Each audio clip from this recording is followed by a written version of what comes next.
Welcome to thermodynamics class. In previous class, I discussed some problems on first law of thermodynamics.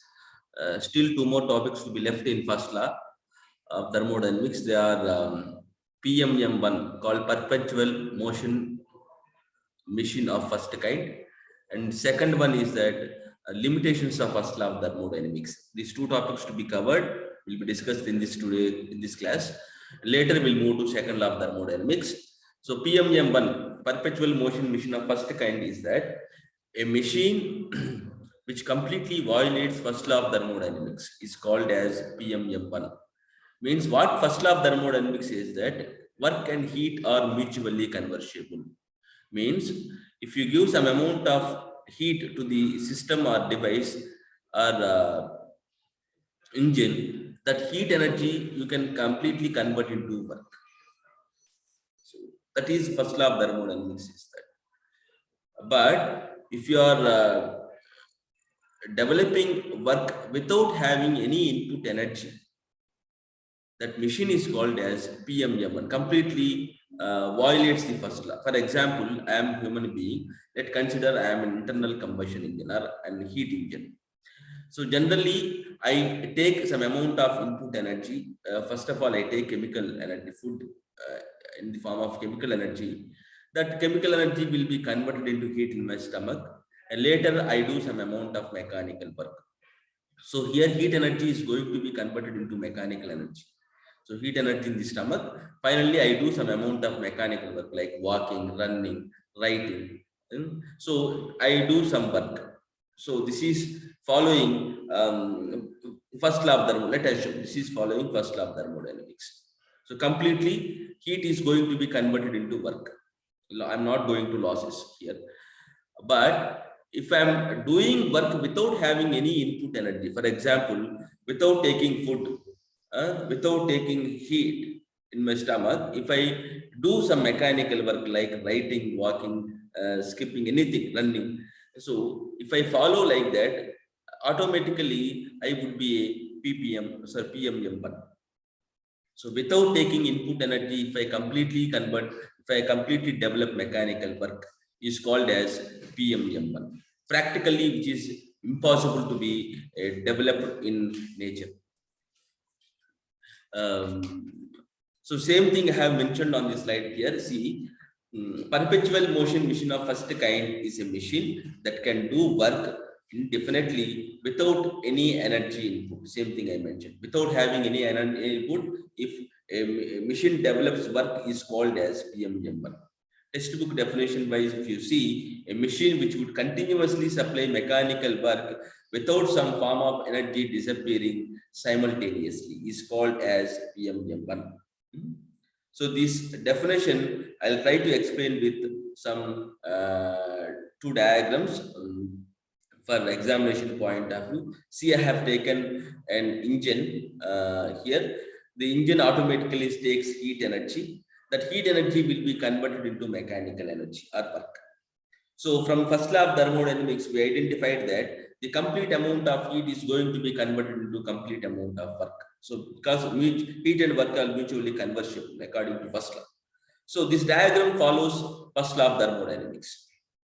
But when you go to PM1, see, I am showing next diagram here. PM1, I am taking same engine, but here engine is going to develop work without having any input energy like heat. Without taking heat, if engine develops work, which is called as PM1. Is it possible practically? No, it is impossible. PM1 is completely violates first law of thermodynamics. Same thing I wrote here. This kind of machine is impossible to be conducted, and this machine completely violates the first law of thermodynamics. And next topic is that limitations of first law of thermodynamics. Limitations. Mainly, first law of thermodynamics case, we have two limitations. I am writing limitation 1 here. Just now I told you that heat and work are mutually conversible according to first law of thermodynamics. That means the complete conversion of heat into work is possible, and the complete conversion of work into heat is also possible from the first law of thermodynamics, the complete conversion. But practically, is it possible? Let us check. With the diagrams, I will try to explain this complete conversion is possible or not. See, first law of thermodynamics says that work and heat are completely interchangeable forms of energy, means mutually conversion. But practically, this is not possible. Why? I'll try to explain. Let's see this diagram, what I have mentioned on this slide. I have taken cylinder piston arrangement in which I have taken some amount of gas. Let us show some amount of gas.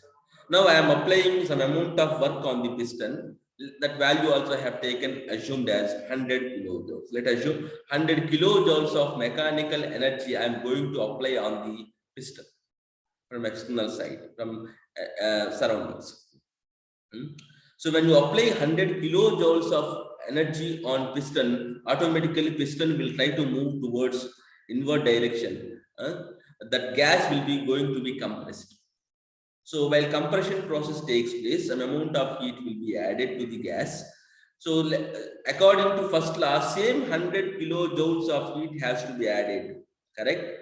Same 100 kilojoules of heat has to be added from work. Means that complete 100 kilojoules of heat is converted into 100 kilojoules of, sorry, work is converted into 100 kilojoules of heat. But work, if you see in this conversion, the heat always will not stay at one place. Heat will try to move from high temperature to low temperature. Definitely some amount of heat loss will be having in the system. Let us assume that heat loss as 20 kilojoules. So remaining 80 kilojoules will be stayed inside. Let us assume. Inside, some amount of 80 kilojoules will stay inside. Some amount of heat will be lost. So finally, this is also heat.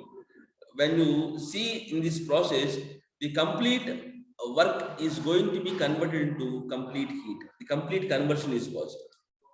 100% of work is converted into 100% of heat. I'll try to explain with another example. For example, take my two hands. I'm going to rub this. I'm doing mechanical work.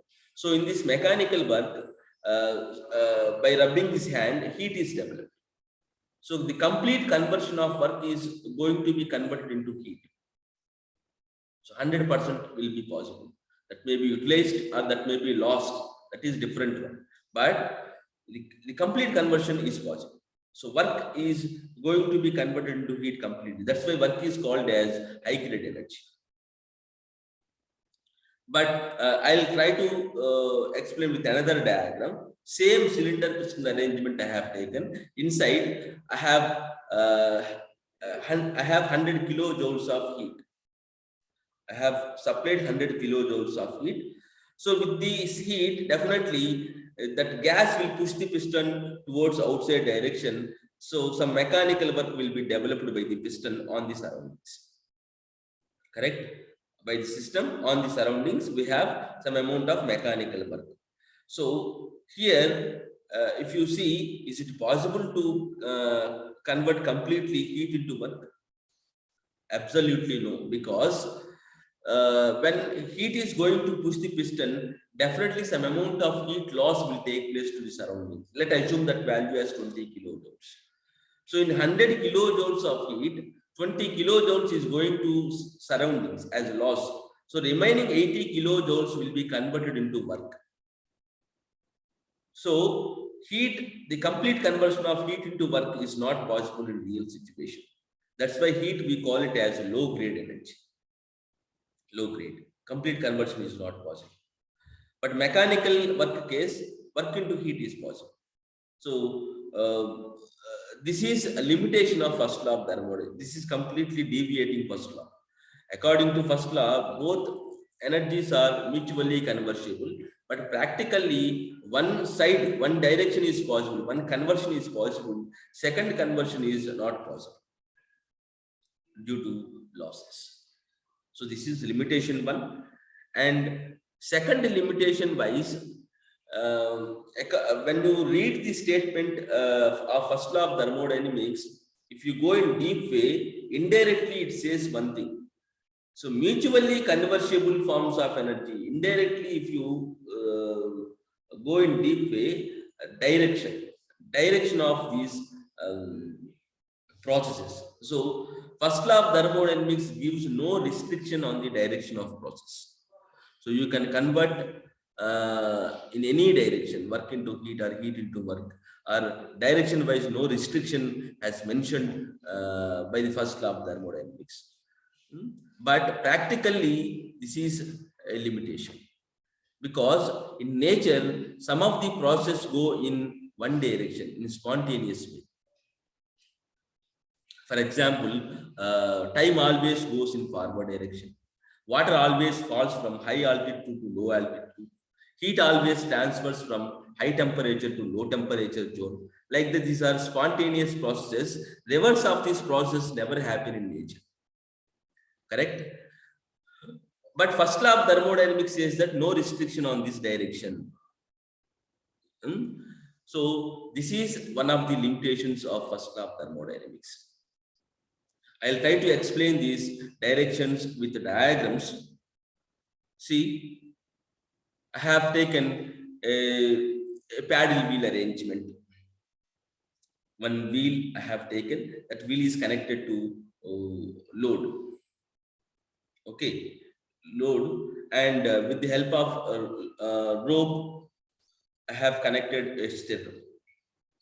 When load moves a downward direction, from this diagram, what we understood that I have given direction also. When load moves downward direction, here load is moving downward direction, so automatically stirrer rotates inside the liquid. Inside the liquid, stirrer rotates. I have mentioned direction also. So when stirrer rotates, automatically some amount of heat develops inside the liquid. So work is going to be converted into heat. One direction is possible. This is possible one. But I'll show you another diagram. Please do check this. Is it possible or not? Think it. Reverse of this process I have applied. I have given heat to the liquid. Will it possible to move load towards downward direction? In first direction is load is moving downward direction, automatically stirrer rotates and heat is developed. But reverse of this process never happened, not possible. But first law says that direction wise, it has given no restriction. Any direction is possible. From the definition, what we understood. So, but here, in some situations, in some processes, this is not possible. So, this is another limitation of first law of thermodynamics. Some spontaneous processes, reverse direction is not possible.